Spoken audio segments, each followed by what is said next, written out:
तर नमस्कार सगळ्यांना, शुभ सकाळ. संक्रांतीच्या खूप खूप शुभेच्छा. आज आहे भोगी आणि भोगीची भाजी बनवायची. उद्या पुरणपोळ्या बनतील संक्रांतीला. आज भोगीची मिक्स भाजी बनते आणि सगळीकडेच बनते आणि खूप टेस्ट लागते खरं ती भाजी. मी पण बनवते साहेबांच्या डब्यासाठी, आमच्यासाठी.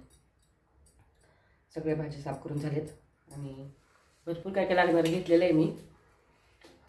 आणि सुकी आणि पातळ भाजी बनवायची, मिक्स भाजी भोगीची. थोडं साहित्य घेते, तुम्हाला दाखवते. मी ना पावटा घेतला आहे, सोलून घेतला आहे. परवा बाजारला गेलेलो ना, सगळ्या भाज्या घेऊन आले मी. तर हा पावटा बघू शकता. आणि हा पावटा खूप देशी शेंगा होता, चणूला म्हणतात त्याला, तो आहे. त्याच्यानंतर वाटाणा घेतला आहे, हरभरे, ओले हरभरे असतात ना ते पण घेतले. कांदा असतो ना ओला, कांद्याची पात ते घेतली. आणि 2-3 प्रकारचे घोड्याचे शेंगा आहेत बघा, आपण लागतात भाजीला. त्याच्यातले बी पण घेतले. हा वेगळा घेवडा आहे किंवा हा वेगळा आहे, नाही का, असं. आणि भरपूर वेगळ्या 2-3 प्रकारचे घेवड्याचे शेंगा आहेत. गाजर घेतले, गाजर तर लागतंच ना. आणि 6 झाले हे. आणि ह्या साईडला बघू शकता वांग बटाटे पाण्यात टाकले कापून मी. त्याच्यासाठी वाटून ना ही ओलं खोबरं घेतले मी, थोडे धने, शेंगदाणे घेतले. शेंगदाणे मी काही अख्खेच टाकणार आहे, ते काही बारीक करून नाही टाकणार. बारीक कटिंग करून कांदा घेतलेला आहे, टमाटर घेतलेलं आहे, हे अद्रक घेतले, खिसून घेतले मी, पेस्ट करायची आपल्याला. आणि हा लसूण घेतले, लसूण जरा जास्त घेतले. लसूण आपल्याला बारीक टिचून टाकायचं आहे. खोबऱ्याचं वाटण करायचं. तर मी एवढ्या भाज्या घेतल्या आहेत, तुम्ही काय काय घेता आणि ह्यात काय काय अजून कमी आहे ते पण मला कमेंट करून सांगा. तुमच्याकडे काय कशी भाजी बनवतात काय. तर चला मी आधी वाटण करून घेते ना. बघू शकता कढई ठेवली आहे मी. आणि धने थोडे शेंगदाणे गरम करून घ्या भाजी. तर हे सगळं भाजून घ्यायचं आहे आपल्याला. ओलं खोबरं पण गरम करून घ्यायचं आहे आपल्याला. थोडासा कांदा पण घेऊयात आपण. आणि हा लसूण आहे ना तो पण थोडासा आपण गरम करून घेऊ. हे बघा वाटण मी असं गरम करून घेतले.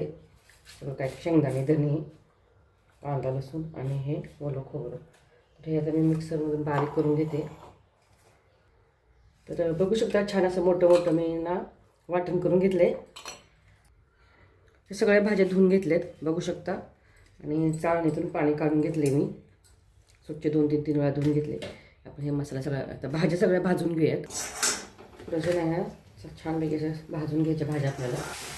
भाजलं ना पावटा किंवा चणा, निवडा छान टेस्टला भाजी लागते. सगळं तेलात भाजून घेऊयात. आपल्याला कुकरमध्ये भाजी बनवायची आहे, तर मी कढईमध्ये जरा भाजून घेते आधी. तर बघू शकता छान अशी आपली भाजी भाजलेली आहे. कढईमध्ये छान भाजून घेतली. आपण आता कुकरमध्ये बनवणार आहे, काढून घेते तर भाजीची. तर कुकरमध्ये बनवायचे आपल्याला. पहिल्यांदा शेंगदाणे घालायचे, भाजून घ्यायचे आपल्याला. त्याच्यामध्येच कांदा घालूया आपण. हा पण छान भाजून घेऊया तेलामध्ये.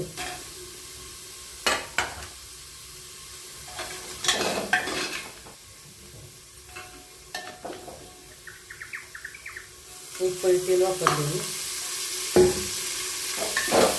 तेलामध्ये छानपैकी भाजून घ्या.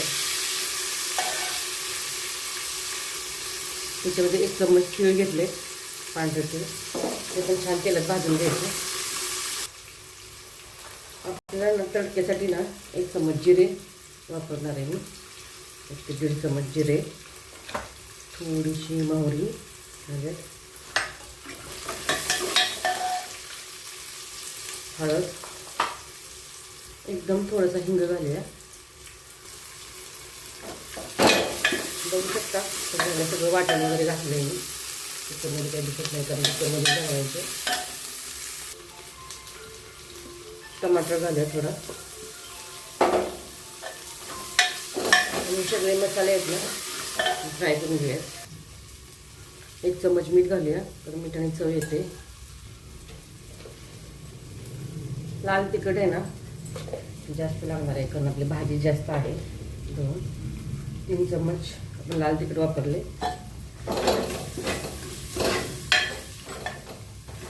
आता आपण भाज्या घालूयात आपण याच्यामध्ये. तर बघू शकता छानपैकी आपला मसाला सगळ्या भाज्या घालून झालेला आहे. थोडंसं आपण वरतून पाणी घालूया शिजायला.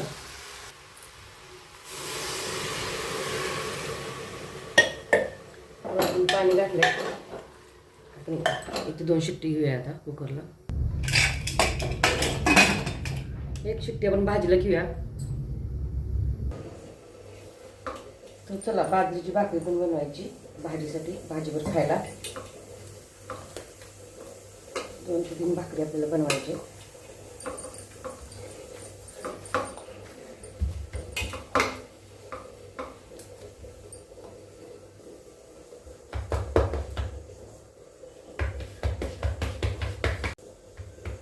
तर छान अशी भाकरी थापून झाले. आणि आमच्याकडे भाकरी थापून झाली ना हे तीळ लावतात थोडं वरती. तिळाची भाकरी करतात आज आणि खातात. असं तीळ थापून घ्यायचे.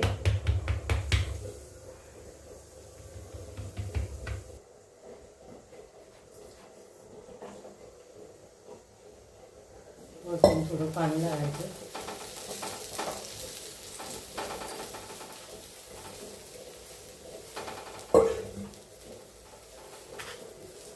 थोडं वरतून आणि तीळ लावायचे.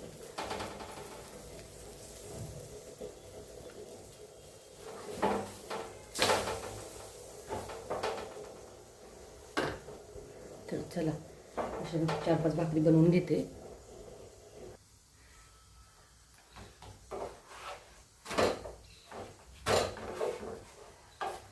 छान अशी बाजरीची भाकरी आहे ना लगेच भाजते, तर लगेच जास्त वेळ लागत नाही. ज्वारीच्या भाकरी वेळ लागत नाही त्याला. छान अशी आपली भाकरी भाजलेली आहे.